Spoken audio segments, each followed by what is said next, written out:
Halata masyado yung cabinet, lalo na tong pinto. Ayan, perfect. So hahanap na lang tayo ng spot saan tayo magtatago. Magpapalipas tayo dito ng oras. Pag 60 seconds na lang yung natira, dun na tayo magpapahabol. Huwag kang lilingon. Wait a minute. Pinapakaba mo ako, dumiretso ka na.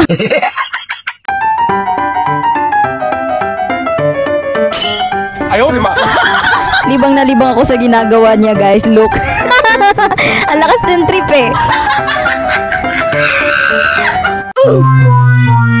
Stupid. Ang lakas ng trip nun. Tayo na naman makikipaghabulan, kaya let's go. Wait guys, feeling ko may nakasunod sa akin.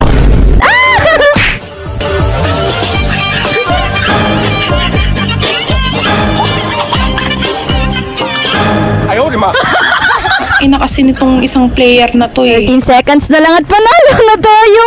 Hindi ka nakakatawa.